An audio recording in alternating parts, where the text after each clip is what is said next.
Hi guys, it's Josh Gaiman. In today's episode, we're going to talk about marketing. So I'm going to talk about the 3 types of wholesale lists and how you can use them to get a whole bunch of wholesale deals. Also, I'm going to break down the distinction between the scroller and the searcher and what that means for how you get more deals that you can wholesale and make a bunch of money on. Now, if you haven't already done this, smash the like button down there. Make sure you hit subscribe so you can get weekly tips. We drop 2 videos a week on how to wholesale more deals, make more money, and have more fun.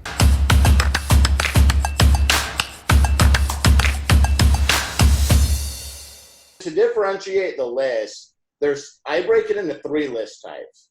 So I call them wide niche, blanket, and distressed. Okay? Wide niched is by far the best. Wide niched is, I'm going to get everybody in this county that's 65 years and older that's owned the house for more than 15 years. Okay? So in essence, what that means is you're buying a list that you put filters on, to kind of filter it so that when people actually call you from that list, they're already higher quality than just whoever, because you know they've been there for a while, so they probably have high equity. They're older, so the numbers probably aren't going to affect their lives as much. You know, they've had some time to establish equity, etc. Okay, that's your wide niche list. Those are the best. And with wide niche lists, you can get a lot of volume of high quality. Okay. The second type of list is a blanket list. Hey, title company, give me every record you can for this zip code.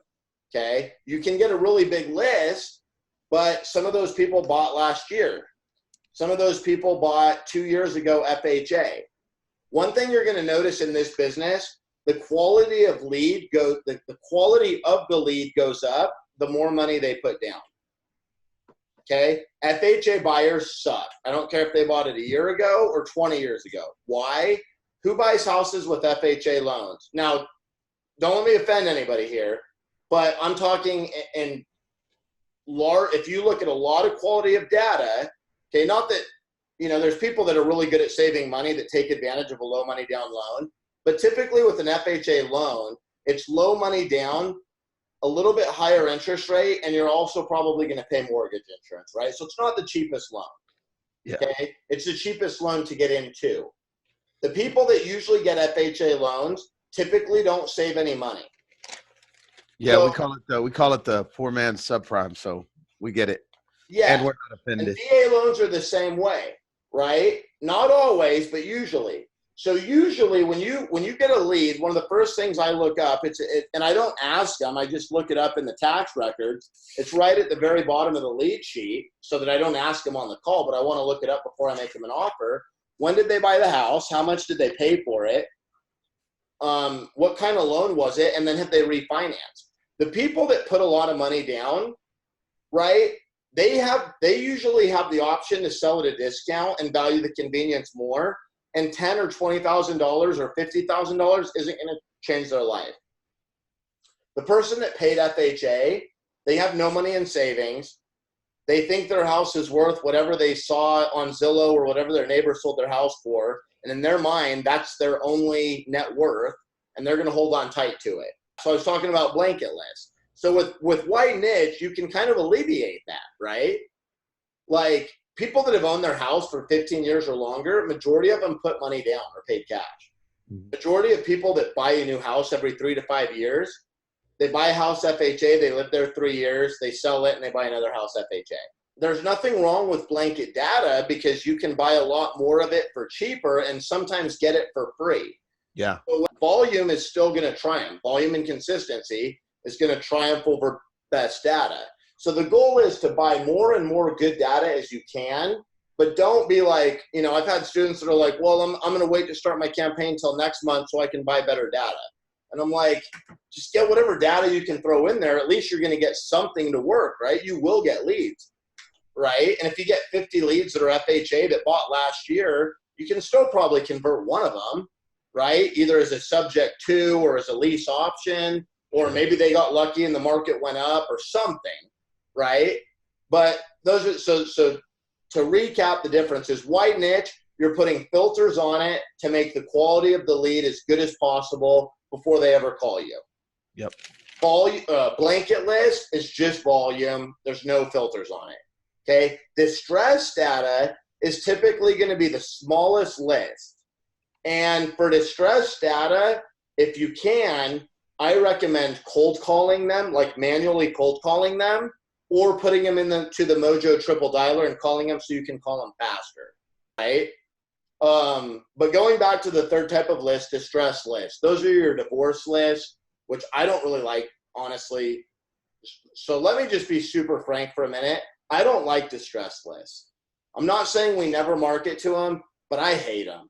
The people are super strung out and anxious and have a lot of drama. There's a lot of baggage, okay, that comes with them. And there's a lot of title issues that come with them. So when you start going after divorce lists, probate lists, code violations lists, etc., you write a deal and you find out that there's hairy title issues. Or you write a deal and you think it's going to be a deal, and then the sister's mad at the brother or the husband's mad at the wife and whatever, and it's like, this sucks. So that's why I like the 65 plus high equity wide niche list. These people are easy to deal with. They value convenience. They're pretty much straight shooters if you can give them what they want. You know, you can get a big list, so it's just a matter of timing and circumstance. If they're not ready now, you're going to hit them again in 3 months anyways, and they might be ready then. So personally, I just don't love the distress list. 95% of wholesalers take a weekend course or go through a YouTube course, and they start marketing to probates, divorce, code violations, etc. And these are complex transactions, right? Like we just got a deal that actually came from direct mail where the people have owned the house for like 40 years, but they got divorced in the 80s. And the divorce decree was whoever dies first, the house goes to the surviving ex-spouse, okay? Well, the husband died, or the ex-husband died September 15th.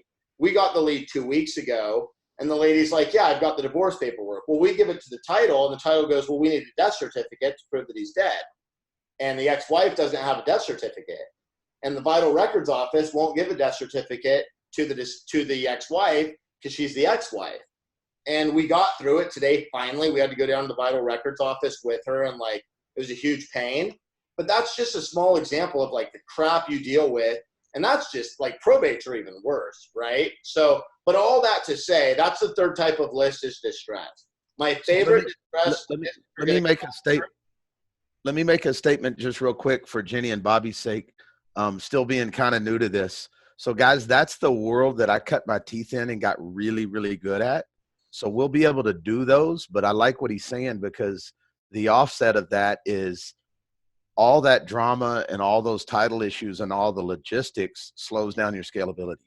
Yeah. And so that's the obvious part. So thank you for that, Josh. That was good. Great point, Mark. You hit that on the head. If you can navigate all that stuff without slowing down your business, it's fantastic. Well, I think if we can compartmentalize it, we can still attack it, but it's compartmentalized with a different function or different person versus slowing the machine down. As long as we know that, we're good.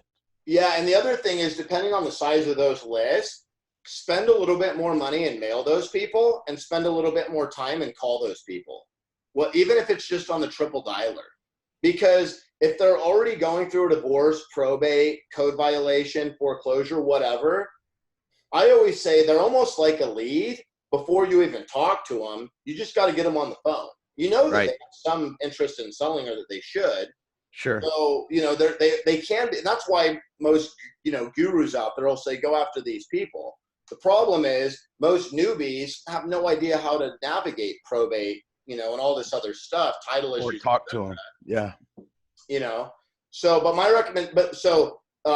for this system, just know those lists are going to be smaller. So like if you've got an eviction list of 50 people from this month, sure, throw them into the list and let them get called. But don't just do that. Call them 2 or 3 times as well. There's only 50 people. You can triple dial 50 people in like 7 minutes. And the only thing that's going to slow down that 7 minutes is if people actually happen to answer the phone. And if they actually happen to answer the phone and they're in foreclosure, guess what? You've got something to talk about. There's the scroller and there's the searcher, right? So if you're running pay-per-click, that's the searcher. And those leads that are searching for you, you need to answer the phone when they call you. because they're searching for help. If you don't answer the phone, they're going to call 3 or 4 more people before you call them back. Okay. The scroller is the people we're calling. We reached out to them. So if you call them now and they call you back in 4 hours and you call them back tomorrow morning, chances are they haven't talked to anybody else in the meantime. Right? Does that make sense? Yeah. So a lot of campaigns, you're like, no, you got to answer within 5 minutes or the conversion goes down like crazy. When you hear those statistics, that's usually talking about the searcher. The scroller, which is the people we're calling and we're prompting them to call us, is totally different. Okay. And one of the things I love about the scroller, I call it the scroller, is usually there's less competition with the scroller. You kind of create the situation and then they're like, well, yeah, I was thinking about selling in a few months. And you either follow up with them for 3 months, in which case everybody else that calls them in the next 3 months are like, no, I'm already talking to somebody. Or you bump their timeline from 3 months from now to today because all of a sudden Jesus called them, which is you, and they feel really good about this. And they're like, great, this is almost like too easy. This is meant to be, right? The searcher is going to call 3 or 4 people and get bids. And the easiest way to get the business from the searcher is to be the lowest price, or in this case, the highest price offer, right? Which unfortunately is not a very good business model. Right, okay. That's why the iBuyers aren't buying, because they have bad business models. So. Yeah, the iBuyers, they only basically get the searchers, right? Whereas when you do direct mail and phone and this CCOS or phone calling, you find the scrollers. Now you still are going to get some searchers, because if you call 100,000 people in a month or whatever, like you might get 1 or 2 of them, right? But I would rather have the lead that's like that's not talking to anybody else than it's like, oh yeah, I'm talking to 7 other people, right? Because again, how do you beat 7? Like you've got a 1 in 8 chance now of winning, which means your best chance of winning is to offer them the highest price, which means either you're going to have to cancel the deal later because you paid too much, or you're going to close it and barely make anything. And that's, like I said, unfortunately not a very good business model. I just want to take a quick moment and congratulate you. You're still here watching, bettering yourself and bettering your wholesale business. If you're getting something out of this, please hit that little like button down there. Then on the other side, click subscribe, and next to it, tap that little bell, and you're going to get notifications every time we drop a new episode. Also, let me know in the comments what market you're in, and leave the word in all caps, committed, and let's do this together.